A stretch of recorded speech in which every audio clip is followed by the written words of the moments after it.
everybody. Welcome to another episode of the TechRaptor podcast. I am Robert, your features editor. And Rotten, your editor-in-chief. Rutledge Doggett, site founder. Andrew Stretch, Kingdom Hearts editor. Right. He edits Kingdom Hearts. So if you're confused by the story, blame him. Yeah, I'm a really bad editor. Let's just get that up. He's not very good at it. Yeah. Before we jump into it, I think Rutledge has a little fun announcement for us here. Yeah, so today is October 10th, which is also Mental Health Awareness Day. And I just wanted to call out that today is the second year anniversary of Safe in Our World, a company that we've partnered with to champion mental health. We make a monthly contribution, and our staff has greater support for their own mental health needs through the charity. So definitely go and check them out. We'll drop a link in the description. They're an awesome organization to work with, and can't wait to continue the relationship. Mm-hmm. And as an add-on to that too, we've got an interview coming out later this week with a pretty high-profile person who talks about mental health. And I'm not going to spoil who they are, but let's just say think about Castlevania on Netflix. It's someone involved in that. And they talk a little bit about their mental health. Wow, we got an interview with Mr. Netflix? Netflix himself. That's a big pull guy. That's right. Big leagues. Oh, yeah. But let's get into the show. Today we're going to talk about Metroid Dread and the OLED Switch. We're going to talk about Eastward, New World, and I guess Avengers a little bit. But first, let's dive into some news. Twitch got hacked. It's pretty big. And it's not just a little hack. This is huge. Apparently, allegedly, their entire source code has just been leaked on the internet by someone via a torrent file, and whoever this anonymous hacker is doing it in a very, I guess, Robin Hood kind of way, where their whole idea is, hey, Twitch kind of sucks, quote, it's a toxic cesspool, and this person wants more competition in the streaming space in terms of streaming services, not necessarily streamers. It's been a rough week for big companies, with Facebook too going down for almost an entire day, and then subsequently again a couple days later. So I'm sure Twitch is not having a fun time with this. I can definitely appreciate the hackers' intentions. I'm curious to see if it leads to any change. We've seen a lot of backlash on Twitch for some of their attempts at bettering themselves. So hopefully this is a catalyst to see a better community kind of around everything. Because especially with a lot of the hate rates that have been going on for the last month, 2 months, that they have not found a solution for, or maybe, I don't want to say they don't care, but maybe they don't. Some change has to happen to improve Twitch as a platform. Well, so yeah, there's a lot to unpack, right, in terms of how toxic Twitch can be, right? Because I think if you're in the gaming space for any amount of time, you're pretty familiar with toxicity in some way, shape, or form. But it takes a lot of different forms on Twitch, right? There's the almost, Hunger Games style, competitive thirst to be the best on Twitch, which leads to people doing things they probably never would otherwise, right? But then you also have those hate raids, which is totally awful. But it also makes you think, okay, so if there was a Twitch competitor, would that competitor solve the issues, or would the hate raid still be happening, right? Is that a problem with the audience, not necessarily with the service? Yeah. I think it's with an audience, and it's with, at the top level as well. For the hate raids that have just become such a large part, it's there are, 10, 15 words that if you just hey, if anyone says these words, permaban, boom, that would just drop it wouldn't fix it. It wouldn't solve much. People would find other ways. But there's really basic stuff that Twitch is just not doing, and that Twitch has never done. There's definitely some safeguards they could put in place to limit it. Not necessarily, like you said, eliminate it, but they could at least make it a harder thing to do in some way, shape, or form. Yeah, and it is it is somewhat difficult. It's the same kind of quandary that YouTube finds itself in. It's well, we're just letting people upload stuff. And it's yeah, but if what people are uploading is shit that's going to get people hurt, extremely violent or discriminatory stuff, then you've got to Twitch has to take action. And there's, it's come to light recently this last week, but it's just been like a forever long history of like abuse and grooming and racism and misogyny, and it is a cesspool of a platform as soon as you like scratch off that little surface. And Twitch needs to do more. Twitch needs to do better, and it has made a lot of really impressive PR statements and then nothing else. Yeah. Well, and we've seen a lot of really public stuff on stream happen that just shouldn't have, and action was not taken quickly enough. I understand wanting to protect your revenue, but at the end of the day, you need to protect people and the people around them as well. Yeah. Well, I mean, the people are their revenue.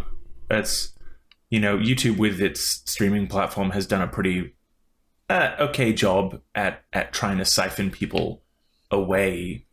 But, I would love to see a competitor platform to thin out, to thin out the herd somewhat, to make Twitch realize, oh crap, we've got to start caring about these people, like these people that a lot of them, you could technically say are, employees as their partners or affiliate level. They've got to realize that if their revenue is the people, their impetus should be on protecting the people. Right. And that's just not fucking happening. Yeah, but that's kind of the scary thing, right? It's like, yeah, I agree, there should be competition, but lest we forget, little known Redmond, Washington startup, Microsoft, tried to do Mixer, right? I'd totally forgotten.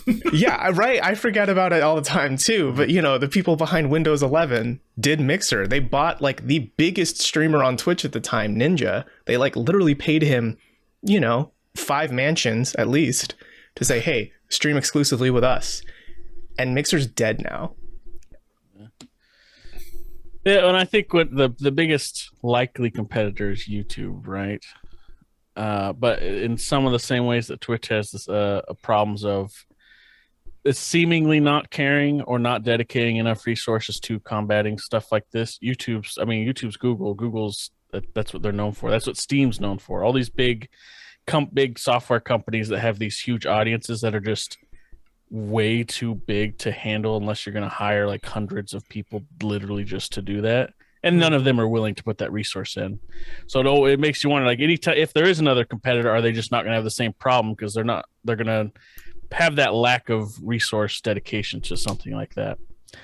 And like I said, YouTube seems to be the most likely place. They've bought, just like Ninja, they've got a few people over recently from Twitch that are pretty big. And, that's the home of Dr. Disrespect now for a while. Mm-hmm. Just the fact that he isn't canceled off the face of the earth for some of the shit he's done, that in itself is mind-blowing, that he didn't get kicked off Twitch and then got a huge payout to move over to the YouTube gaming. Well, he did get banned from Twitch. Yeah, I think especially after that E3 bathroom fiasco. Yeah. At the very last 18.6 billion hours watched in 2020. That's on Twitch? Mm-hmm. 9 million active Twitch, last year was 6.9 million active channels and 2.84 million concurrent viewers day to day. But there's not even 81 billion hours in a year. Where are you getting these stats from? Fake news. Checkmate, atheists. Yeah, I do think one of the most Twitch-like things to come out from this is also part of this leak is how much money certain streamers have made from streaming. Mm-hmm. And I've seen a lot of content come out on YouTube and Twitch that are just like, let's look at who got paid the most and bitch about it, right? Like, yeah, or like, how dare they get paid a lot of money? And it's like, well, I mean, some part of you had to know that this was happening. Like, I mean, they're getting this money. Twitch streamers basically have to give up their life to have the That's platform. The other thing, like, yeah. If they leave for a week to take a vacation, they just bleed subs. So I mean, that's a whole other point of discussion, kind of streamer burnout. There's only so long you can stream for 10, 12 hours a day, day after day after day without, taking a meaningful break. But taking a meaningful break means you lose money. I've seen I've seen people also comment and be questionable about, like, it was a statistic like 0.05% of Twitch streamers like earn a living wage. Mm-hmm. And it's like, yeah, like, how are you not seeing this? It's like looking at the stock market and seeing, look at all these successful businesses, and not realizing the hundreds of thousands of millions that have dropped off the bottom and are just not a thing. Yep. Yeah, I mean, it's And the so same we're with not like talking about stocks. Yeah, well, it's like with any endeavor, right? I mean, like, obviously we know a lot of the very famous musicians out there who probably make a living off of their wages, but then, you know, how about the millions of other people who are wannabe musicians or like small time bands where like they have a day job doing something else and then at night. Let's not say wannabe, but how about fair, like hobbyist or like hobbyist enthusiast magicians, Or would just like to make the living off of it. Yeah. Not a sentiment we can, understand at all. Speaking of magicians working their magic, Sora. Yeah, Sora's going to be in, Sora from Kingdom Hearts is going to be in Smash finally after 8 years at least of people begging, clamoring, hoping, believing in the Kingdom Hearts.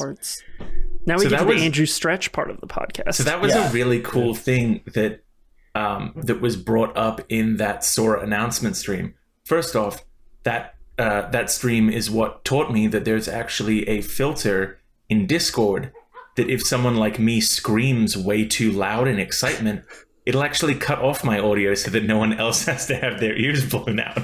Hey, that's good.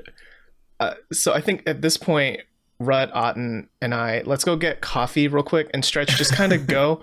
What? And we'll be No, back. you guys and- can go. I'll I'm be back down. in 3 to 4 hours while you Yeah. recite the entire history of Kingdom Hearts. No, Yes. I mean, I genuinely do think this is exciting. And as much as I like to speak ill of Kingdom Hearts, it's all in good fun because, you know, I've played most of the games, but you're deluding yourself if you think the story is Kingdom fun. Hearts is the best punching bag because It any is. other game, if you go up to like some like serious like COD head or something, and you say like, "Wow, COD sucks as the game," like, no, but like this and okay, the campaign wasn't that great, but blah blah blah blah blah. You go up to a serious Kingdom Hearts fan and say, "Wow, this story is so convoluted and full of just like what the hell is going on moments." That Kingdom Hearts fan will look at you straight face and go, "Yeah, how cool is that?" Yeah, it's Exactly. real dumb. Like, wow, this stuff is awful and terrible and makes no sense. It's like, yeah, that's the best part. What are you talking about?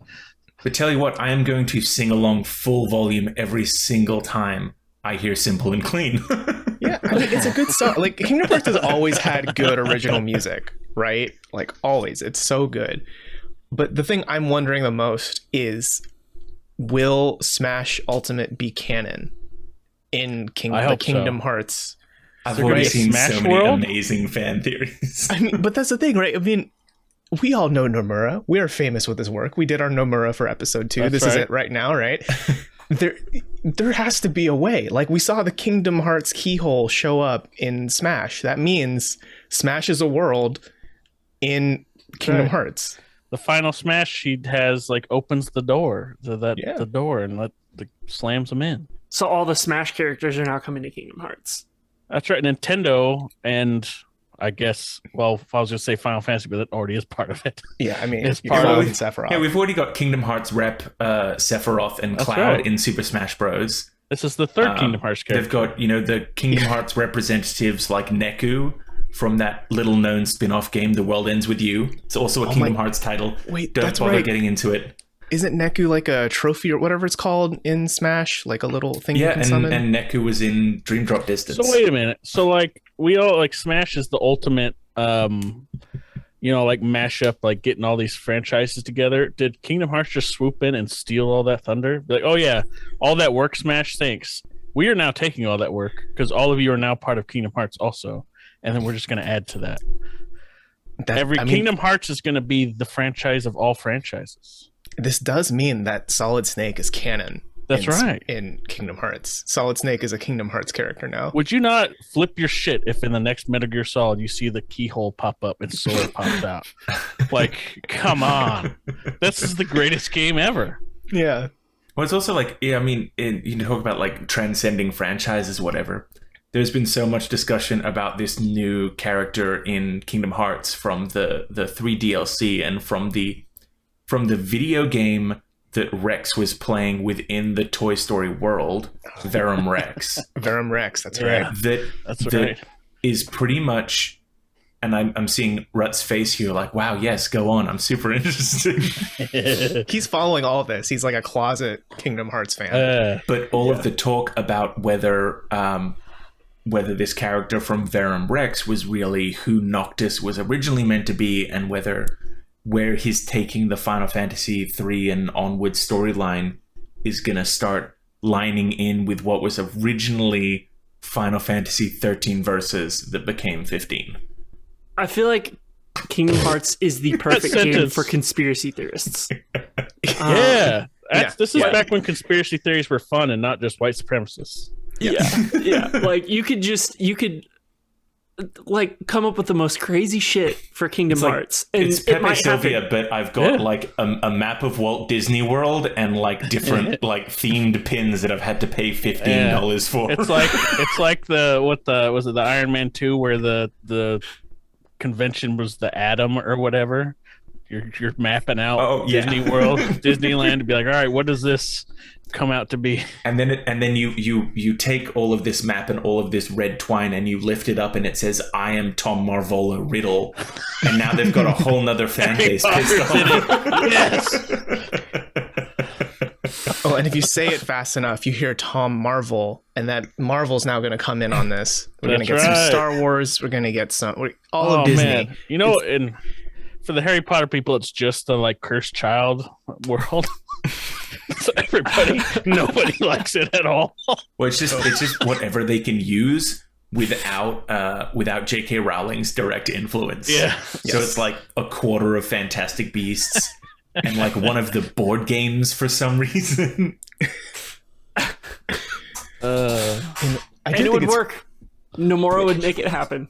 Yeah, that's the best part of Kingdom Hearts. Like you're saying, there's anything you say, nobody can be like, "There's no way they would do that." You're like, "Well, I mean, you could." Yeah, because we're all joking about this, but I think there's also this undertone of like, but there's some truth here. Something's gonna happen. We don't know what the truth is yet, but our guiding key will find it somehow. Also, for the Smash people, how great is it that it's a sword character? I know you guys are very happy. It's technically a sword character again. I didn't watch all of it. Does he have a counter? Is his down B a counter? His down B is a counter. Oh my fucking god. Okay, yeah, actually, yeah. To go into some like analytics of the character, because he looks like so much fun. He looks, he's got an up B with a ludicrous range. It's the same as a Link's sword slash. Even on the ground, it will spiral him up into the air. His side B is like Pikachu's Volt Dash, but you can dash 3 times with it. You can also up B into the side dash. So you can be, and like they've also touted that Sora is going to be like a super light character. Like he's lighter than Young Link, just to like get how floaty he is. But some of the gameplay that they showed had him like off screen, like off in the bottom left of the screen, making a full recovery, not just like to ledge grab, but into the center of the stage. Oh man, amazing! With some of his like quick attacks out, if you get caught in someone else's combo, like you're gonna get punished. That high velocity is gonna send you flying at a low percent. But for the players who like are really good at catching opportunities, watching, studying their opponent, getting in when they can to get it. And that's also the counter that Sora has doesn't even like counter and throw back. It just counters and you can go straight into a combo with it. Sora is going to be a character that like if you get caught, you will get punished. You are going to get sent flying. You can come back a number of times.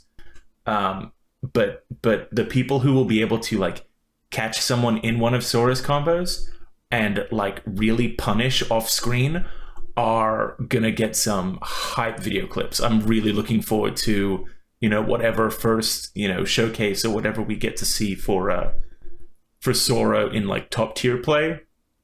Because I reckon he's gonna be super powerful and he's gonna be like an entertaining watch. It's not just gonna be, a bunch of like blur characters moving on the stage, but you're gonna see just Sora bouncing around all over the place. I'm so excited. I was like losing it. Yeah, I think that speaks a lot to like what this is, right? Because Sora is the final, as far as we're aware, is the final Smash character for Smash Ultimate, right?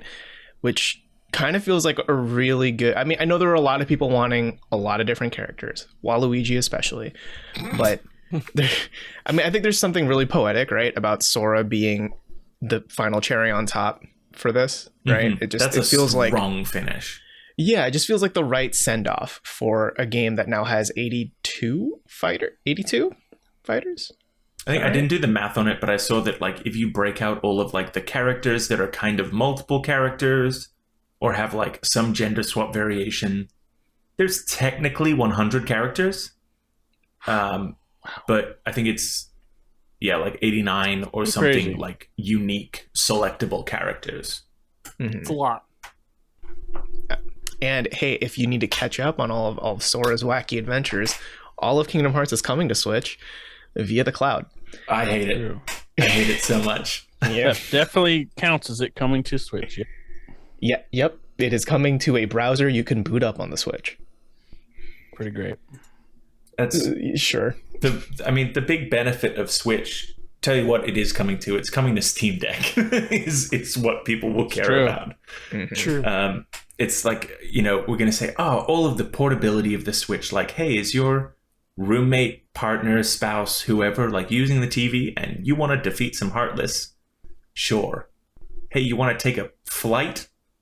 Fuck you. Nope. So annoying.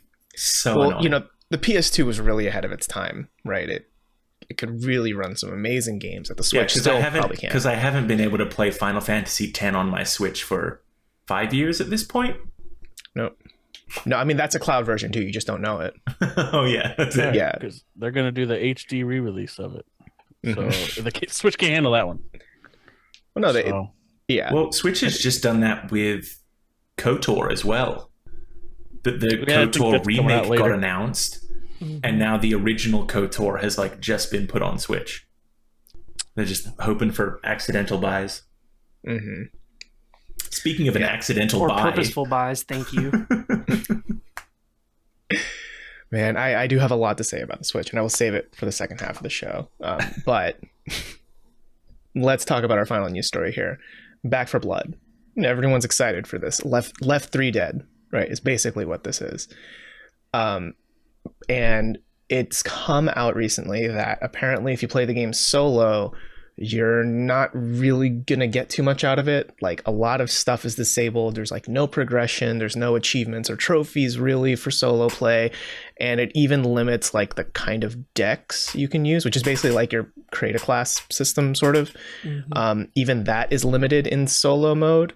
So Stat tracking as well. Like, you can't track how many zombies you've killed or anything like that. It's basically you're playing this on your own, and it's completely different from if you play multiplayer, which basically forces players to play online if they want to either collect achievements or really get into the meat of the game. Because from what I've seen too, like maps and objectives are different in single player versus multiplayer. yeah. It's just a strange move. Yeah, I'm of two minds of it, right? Because it's like, I don't really see a reason to disable all of that, but also I'm willing to bet. I'm not a betting man, but if I were, I would bet that most people who would buy and play Back for Blood, or who would play it on Game Pass for almost free, will be playing it with friends, probably, or online, like with randos. I mean, you're basically forced to, for the most part, at least for the core gameplay. The one thing I did not see is if you could do just you and a friend in a multiplayer, or if in order to like get the quote unquote full game, if it has to be a full party of 4 people. I would almost feel like all of this discourse, and like there's right for this discourse to be there. Imagine if they had called it training mode. If you booted it up and it said online play or training mode. It seems like they've marketed it wrong. Yeah, because if the intent is if they want people to play online with each other or whatever, which isn't every game now, we're at a point now and we have been for a long time, where like you can only play a game online. Everybody's pretty accepts that. Like your biggest games in the world are that. So it's not like you have a hurdle where you have to you've got to trick someone into buying a single player experience with a multiplayer add-on. Yeah, it's it's why even label it single player like you're saying, or why have it if you're not expecting people or not wanting people to do it? And I mean, we're just speculating. They very well could be like, oh no, we intend on this being its own or whatever. But unlocking, I mean, hiding that stuff, the progression in particular, it's like we're still playing your game. Like, what the hell, man? Like, yeah. I don't know. I mean, because I played the beta of it, a few weeks ago, and I'm not the biggest multiplayer gamer person. I don't play that many multiplayer games, but even that game, when I tried to play through it, I was like, no, this is definitely a game to play with friends for sure. Like, I would see no reason to like just boot it up and just shoot zombies mindlessly. You know what I mean? Like, I just alone, I don't know, that doesn't really appeal to me. And that's kind of, I mean, that's how it was. It's, we all know it's the spiritual successor to Left 4 Dead. Obviously enough, there's homage in the title. But that's the same. It's like, yeah, there's a story to Left 4 Dead 2. Yeah, there's, multiple levels and stuff. But what's like compelling about the game is like working together and those like high tension moments when the person that you've been friends with for however many years is an idiot and shoots the car that sets off the horde, and the conversation that you can have in voice chat.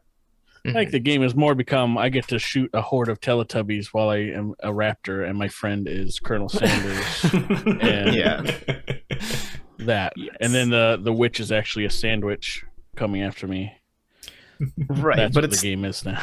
It's still, you're enjoying all of that with people. Yeah, you're screwing around with some people. You wouldn't go in. It's just like the same with Gary's Mod and stuff. Like, you don't just boot up the game and play on your own. You're gonna go in and you're gonna play multiplayer. Not unless you're like a sociopath. Like, yeah, I don't know where I land is like I can empathize with the people who are upset by this, but I also feel like in the grand scheme of things, like if I were in Turtle Rock's shoes, I would probably not weigh that feedback too heavily and would probably focus on like tweaking the multiplayer experience more, if that makes sense. Yeah. I mean, they need to focus on gameplay. To bring up everyone's favorite punching bag, Evolve, they did not listen to feedback throughout the process of that, and players saying, here's how we think the game will be better.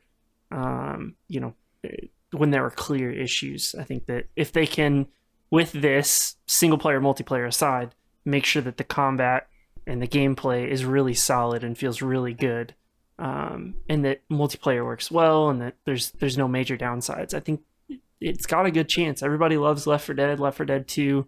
They just need to execute and kind of pay attention to the community this time around. Mm-hmm. I mean, zombie horde mode is like a tale as old as time in video games. Like as long as you have a really good systems under that, you're pretty set. Yep. So we'll see. I mean, we'll be playing it this coming week because it comes out tomorrow. If you're listening to this episode live or when it drops, so we'll be playing it. We'll talk about it next week, and we'll let you know what we think then. And we've also got, in terms of like the 4-player combat shooter, we've seen Vermintide do it, and we've got Darktide coming out as well. So it's kind of getting to be a bit of a crowded genre space as well. So because like World War Z has kind of come and gone. I played through all of that and it was fun. I wouldn't say that replayability was right there for me. It didn't have a lot of staying power. Yeah. So it'll be interesting to see as more fills this genre, what's going to come out on top. Mm. And, I wonder too if it's kind of like developers like trying to time things up with the pandemic, right? Because I feel like more often than not, right, you're probably playing online games with your friends more so than like, hey, come over, let's play Smash on the couch or something, right? Mm-hmm. So I wonder if this is kind of a direct response to that, where like more and more people are playing co-op online experiences. I'm really looking forward to Rainbow Six Quarantine. I don't know what you guys are talking about. Mm-hmm. I already forgot the new name for that one. Extinction, I believe. Extraction? Extraction. I don't know. One of the two. No, Extinction's the bad one. We don't want that one to happen. Oh, okay. I don't know. Okay. Spoken like a true millennial. Let's shift over and talk about some of the games we've been playing for the past week or so. And do you want to kick us off? Yes. No porn this week. Don't hurt. Well. Oh God. Okay, I guess I won't. Thanks. I will let you know that I did spend a not insignificant amount of time trying to find a certain image from what I was talking about last week with Warcraft 3. For your own personal needs. Well, I just, nostalgia. Nostalgia drives you a lot of times. Mm-hmm.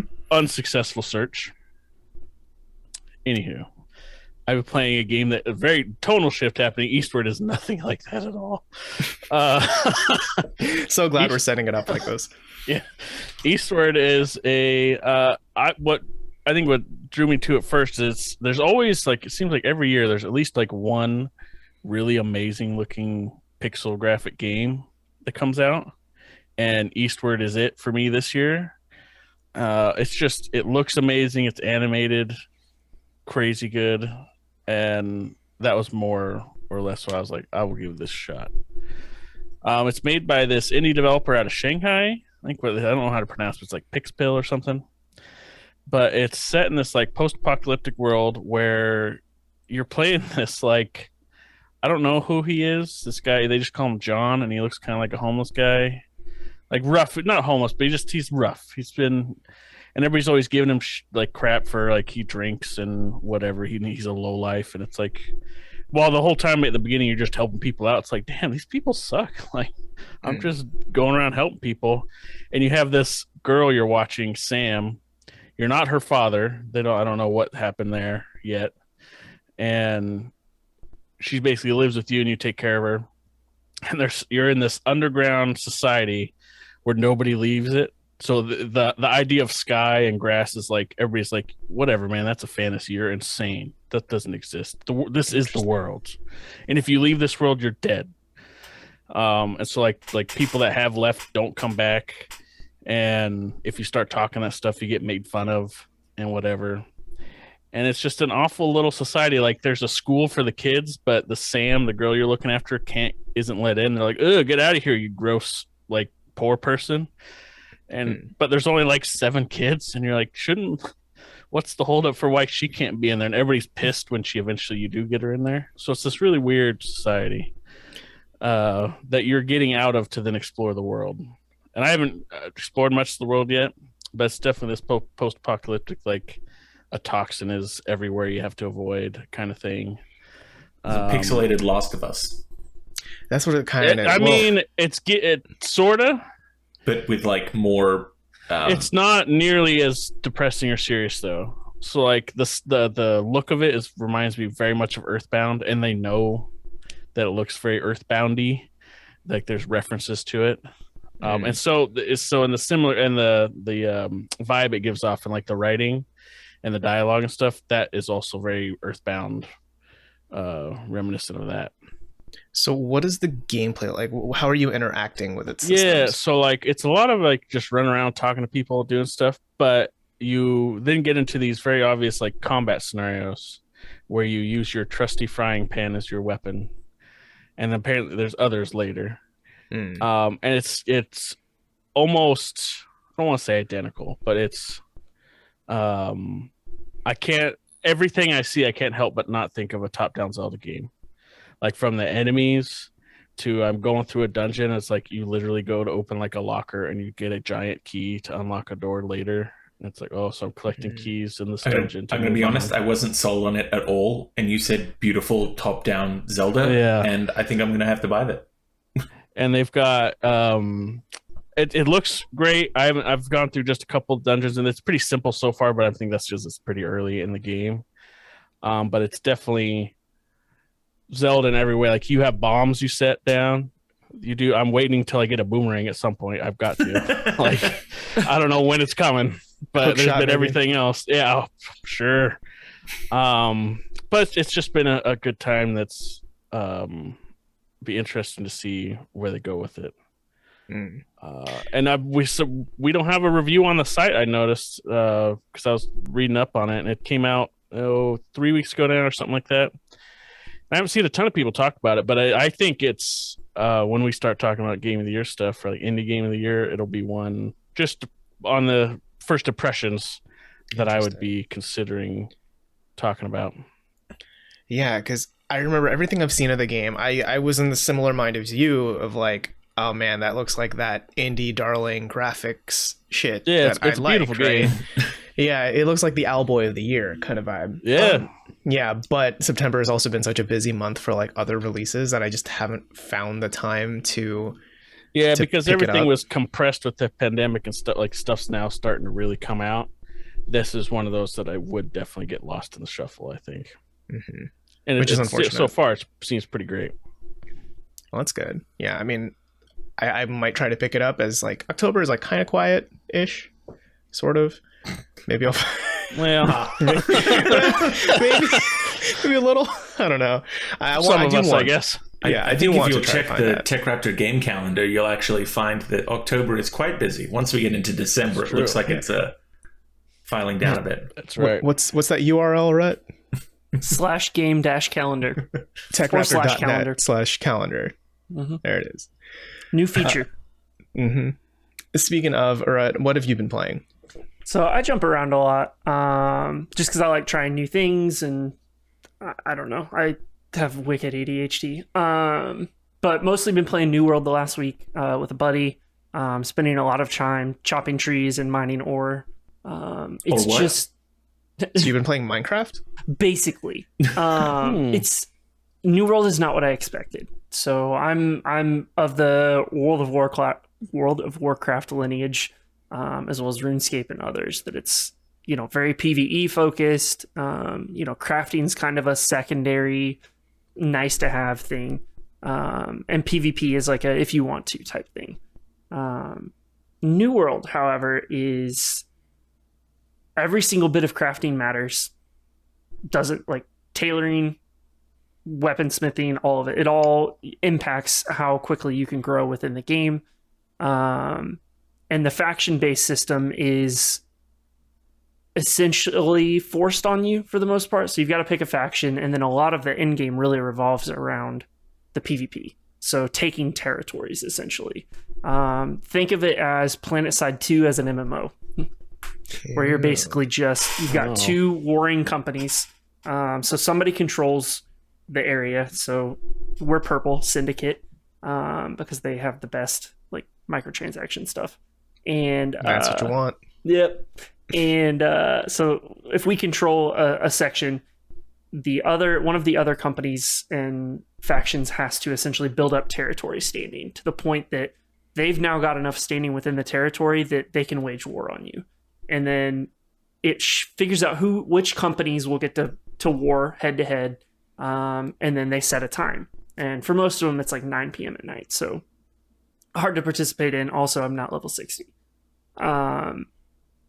But you war it out to take over each section of the map, and depending on what section you have, you get bonuses. So fast travel is cheaper if you are going from one place you own to another. You get free resources every day, depending on which part you're in, and then there's a lot of like back and forth. Whoever controls the city gets to essentially plan out its development. So which crafting stations get upgraded? Are we going from like a village all the way up to, I don't know what the highest level is, but you continue to like build up cities. And it is very community driven in terms of everybody has to pitch in to essentially upgrade cities. So it's been interesting. Again, I'm not very far in. I'm almost level 30. But I am enjoying the crafting and stuff quite a bit since it actually matters. Right. Well, so if you're on like the losing side, right? Mm-hmm. Like let's say the opponent has taken over that region, so can you just like not enter that region anymore? Like if you have a story quest where you need to go there, you just kind of like fucked. No, you can still play the game as usual. Basically, the advantages to owning a territory are lower taxes for your faction. So you pay taxes to whoever owns the territory.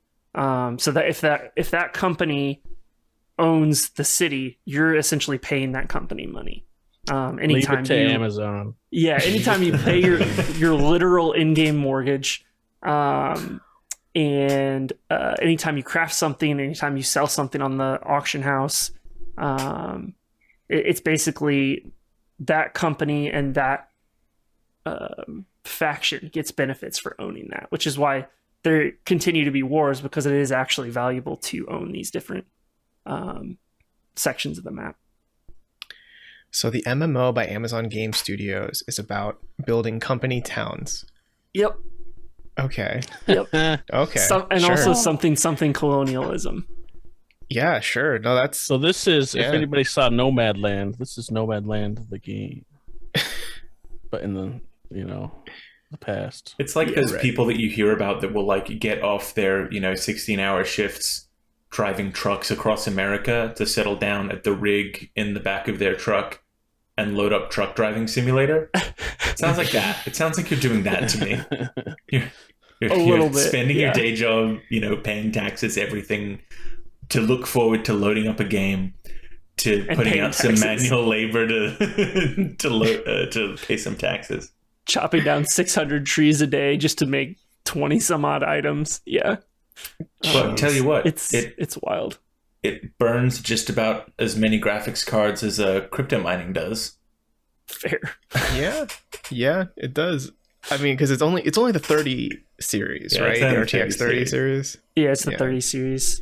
Yeah, that's kind of wild though, because you think because that was a problem back in the beta too. So you would think you would hope that they would figure that out before it's fully launched. But Well, we figured out it's a little bit of both parties, I think. I think the manufacturers, something slipped there too, is kind of what I've read. Is part of it's on Amazon for not optimizing properly, and part of it is an issue with the graphics cards themselves. All I hear is Rut towing the company line. I don't know about you guys. This shell. damn it. Get him out of here. Drop a link to Prime below. He's going to be moving Code to Seattle TechRaptor. soon. I mean, I'm living in Bezos Town. That's where I'm in. True. Seattle. But you're trapped. You're like one of the poor guys that he moved in, and now the identity of the town's going away, and then soon the town will come together and realize we got to get him out. Like one of those indie movies. Yeah. I was but gonna by say, then it'll sorry, be are you trying to pitch this movie to us right now? Well, I got a meeting with Lifetime later. I think I got a good shot. No, Lifetime will do it. Put in a crappy romance between an Amazon worker and like the head of the Resistance, and you'll probably have Hallmark. Oh yeah, I mean coming they're going to forward be as the well. key players that bring him down. Mm-hmm. Yep. Yep. Right, before we slip too much into anti-capitalist rhetoric, right, I see you have two other games on the list. You wanna go through them real quick? I can go them real quick. So I started playing Age of Darkness yesterday too, which is basically Age of Empires with Horde mode.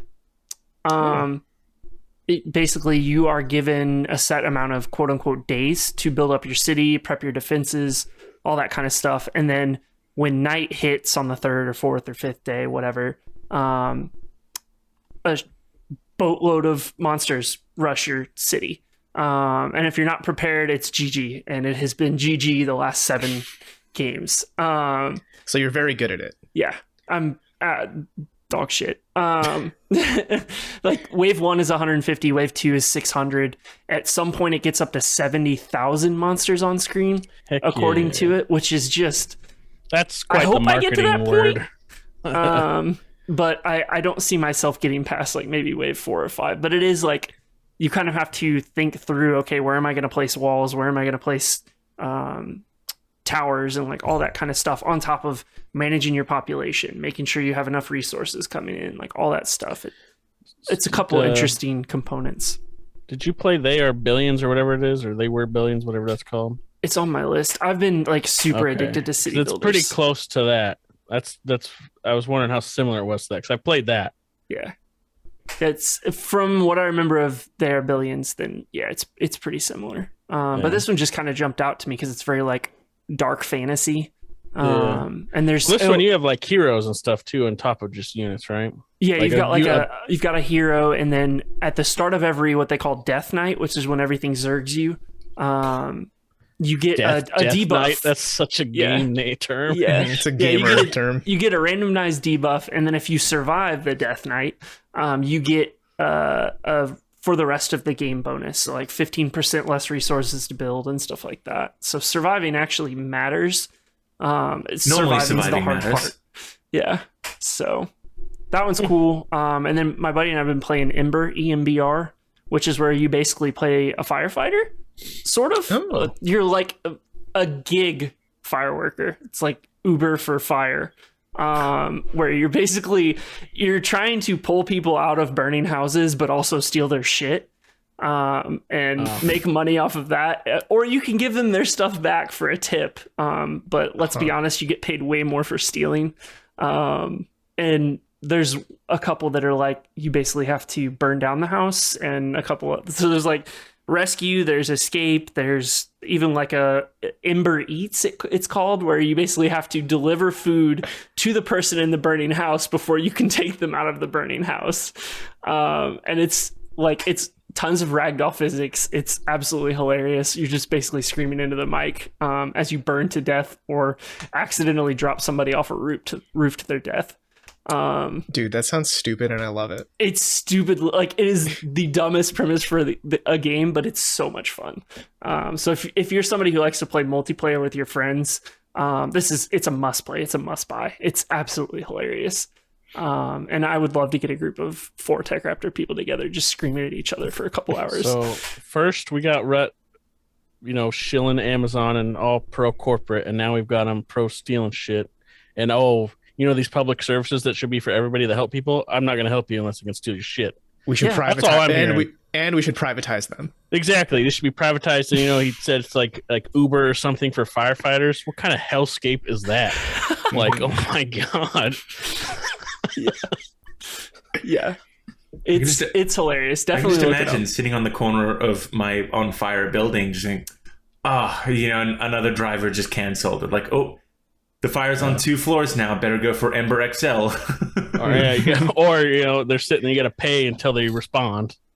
Yeah, pretty much. And you're armed with like a bunch of random stuff. So you've got like a sprinkler, you've got a hose gun, like all these fun gadgets that you can just do silly shit with. It's super fun. Yeah, no, I love that idea because I mean, it definitely is saying a lot about our capitalist society and all, but it just seems like such a silly premise, just a fun, stupid, dumb game that I like, and all in a good way, not like, it does sound a lot of fun. Stretch, what have you been playing recently? So what I have been playing, I cannot talk about, and I look forward to talking more about what I cannot talk about in upcoming weeks. But I did. Avengers just hit Game Pass. Yes, we've had our Nomura segment, and now we're going to have the Game Pass segment. Yes. Avengers has hit Game Pass, and so I finally loaded it up. From the get go, I looked at Avengers and thought, I'm gonna wait until this hits Game Pass. So you had a premonition even when it first launched last year, like this will hit Game Pass eventually. I mean, Game Pass is now up to 419 titles. That arrogance is going to bite you someday, man. It's not an if, it's a when at this point. I mean, Horizon Forbidden West, I'll wait till that hits Game Pass. God of War Ragnarok, that's coming someday. Listen, I can hope. I mean, it'll be coming to PC at least, or you can just load up PlayStation Now in the Edge browser on your Xbox and stream it. Honestly, I think Horizon will hit Games Pass before I can get a PS5. But I've been playing Avengers, and I've only gotten like a couple of chapters in. I haven't bothered with any of the multiplayer stuff so far. Don't. Well, yeah, I mean, pretty much what I've continuously heard about this is like, wow, the single player, the story mode is awesome. And I've been really enjoying it. It is a bit jarring to see like the Spirit Halloween Captain America and the Spirit Halloween Bruce Banner. Like they walk on the stage for the first time and you're like, oh yeah, I do know who that is. They look weird, but I know who that is. But combat's been fun. It's been as I expected. It's kind of like Avengers seems to be what Monster Hunter World was to the Marvel universe.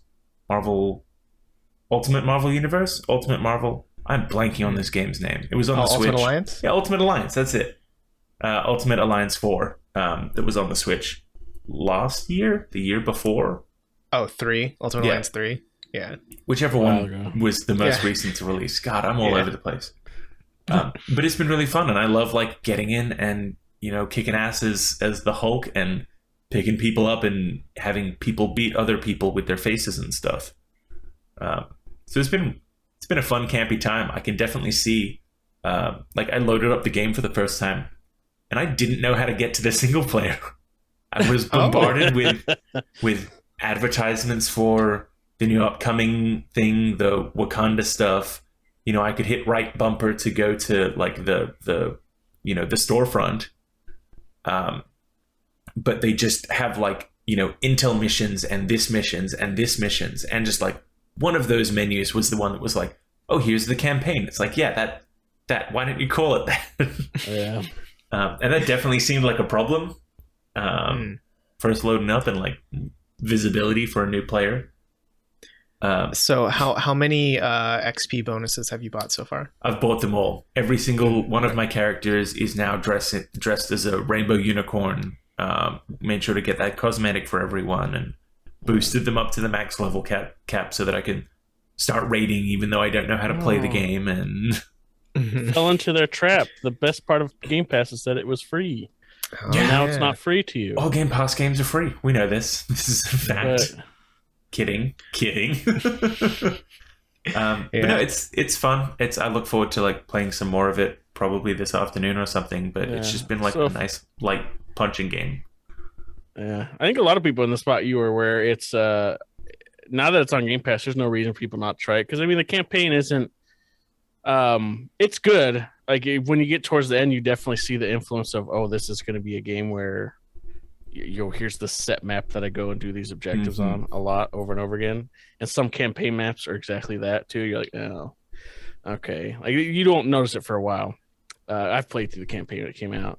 But if anybody wants to, it's definitely a fun time.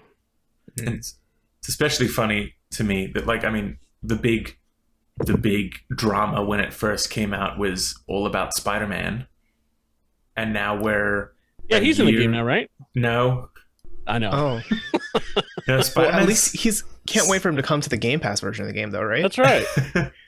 But yeah, it's been wild that it has now been, and like I get COVID and stuff, but it's just so weird that something that really populated and was overwhelming in the news cycle around its announcement hasn't even come to pass yet. The game is on Game Pass. Yeah. Before they've had their PlayStation advantage. Well, that and like Spider-Man is by far and away the most popular superhero, and it's not even close, and has been that way for a long time. Mm-hmm. Yeah, definitely. So.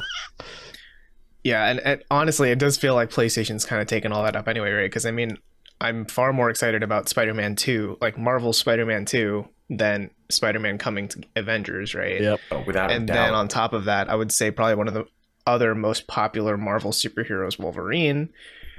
I mean, that's about to be PlayStation 2, you know what I mean? Yeah. It's not really, I mean, coming to this Square Enix verse. Yeah. No, I mean, it'll be in the Kingdom Hearts verse soon enough. Don't worry.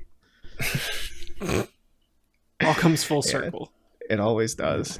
But no, I mean, I do wonder about the Avengers' future, right? Because I mean, it's definitely built to be a platform more than just a game. And after about a year of seeing it try, I don't know. Is it gonna be a Destiny killer? Is what we want.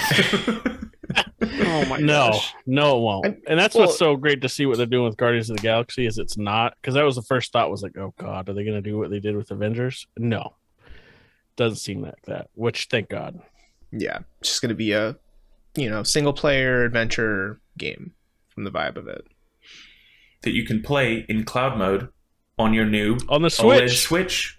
Scrappy on the go Switch. Anywhere you could play it anywhere on a plane, anywhere right? You get rooftop internet party. Oh yeah, in New York.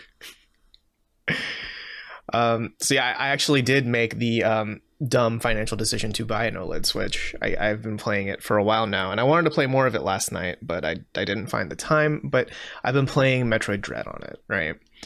And so, I mean, to get that out of the way, Metroid Dread is very fun. If you were looking for a Metroid game, it's that, you know, completely that. I mean, it's my first side-scrolling Metroid game, but I am enjoying it. It is very fucking hard, and I do sometimes dread playing it because it is so...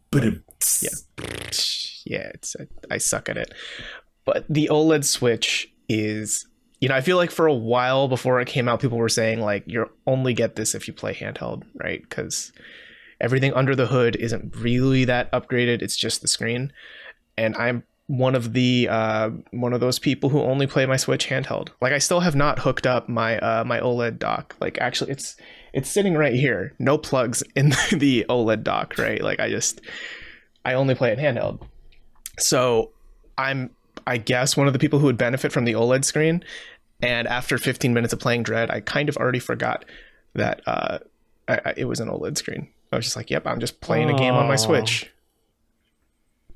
That's kind of one of the weird things about those like big changes is that when you see it side to side, it can be so much of a huge difference. But if you see it in a vacuum, it's going to be like, okay, like that's just going to be the new normal. Like you'll have moments if you see someone else's Switch that you'll be like, oh yeah, I'm glad I upgraded.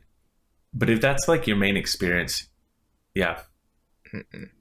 Yeah, because I mean, I've seen the side-by-sides. Like I booted up my other Switch too, and it's like, oh, it's night and day. Like for sure, if you're buying a new Switch right now, year of our Lord 2021, get the OLED Switch for sure. There's no like if you have the extra $50, right? There's no reason to not get the OLED Switch as your first Switch. I've been seeing people comparing all over Twitter and like even getting past the whatever crappy lighting and crappy phone they were taking the photo on, and whatever compression, you know, it takes to upload a photo to Twitter. It's like, that looks nice. Like the colors like really pop. Yeah, they really do. And the darkness really doesn't pop either, right? I mean, that's the whole point of OLED, right? It's like the when it's black, it is very, very like the pixel is off, right?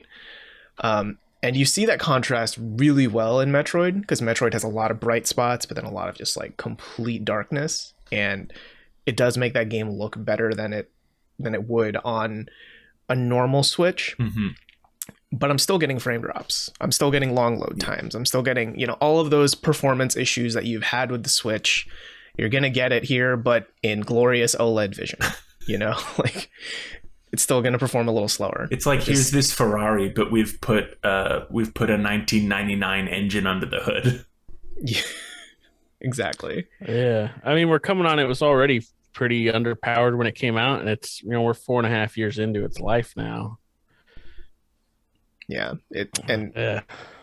Yeah, and it's kind of a shame, right? Because this feels like a half upgrade. You know, if this were like OLED and, you know, better chip, or, you know, it can play 1080p or 4K even, like this would be the success story for Nintendo this year, right? But for now, it's just like, it's a nice to have, you don't really need it sort of thing. That's kind of a weird thing though. Like we used to have those like half generations, like, you know, the DS to the DS Lite to the DSi.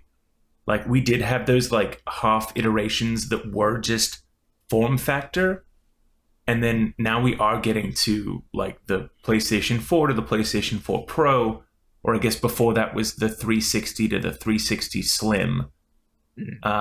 And so, you know, what Nintendo used to call a, you know, a mid-cycle refresh is now like a quarter step. Like, oh, it looks different. Yeah, and you know, because I think back, right, to Nintendo's history, especially with their handhelds, right, and they're almost notorious for being like, you know, your Game Boy Advance, we made it flip now. It's like a flip phone, but your Game Boy, right? Like, you know, they're notorious for just retooling the wheel without really that changing. had a backlight too, didn't it? It did have a backlight. So I come mean, on now. Yeah, it was better, right? But it's still going to play Game Boy Advance games, right? Yeah. Like, you know, in terms of software, it's not going to play it really that much better or faster or whatever. So Nintendo's been doing this for years, and now that their only console is like a handheld / home console sort of thing, I see them dipping their toes into that same idea of like retooling the wheel. But where my issue is, it's like, I'm cool with you doing that, but if you're leaving a lot of the glaring issues that a lot of people are still complaining about, like Joy-Con drift is still going to be a thing. That statement from them was they claim so they've been defeatist. updating it. Yeah. And, you know, I don't know how to solve that problem. I'm not a manufacturer. I'm not a, you know, console creator or anything, but you would think that it would be their job to figure that out, right?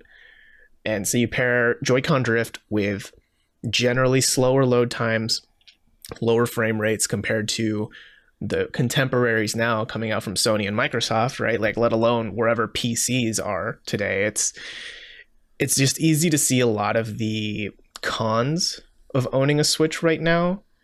And I'm not sure if there's two of them on Switch either side. It's the Joy-Con left and the Joy-Con right. Yes, yeah. You can see a lot of the Joy-Cons with owning a Switch, but it's like, I don't know if the OLED is the victory they needed right now. Do they need one though? I mean, it's still selling like crazy. No, I don't think they need it. Like, that's the thing, right? With Nintendo, like, as much as everyone likes complaining about it, you're still going to go out there and buy Smash. You're going to buy Mario. You're going to buy Zelda, right? Like, it's just where that's where Nintendo is right now. Yeah. Without diving too much into it, do people think that the 4K Switch is real or not? Because I think it is, with like COVID precaution has like, COVID and chip shortage has like pushed it back. But there's been rumors all over the place this week especially.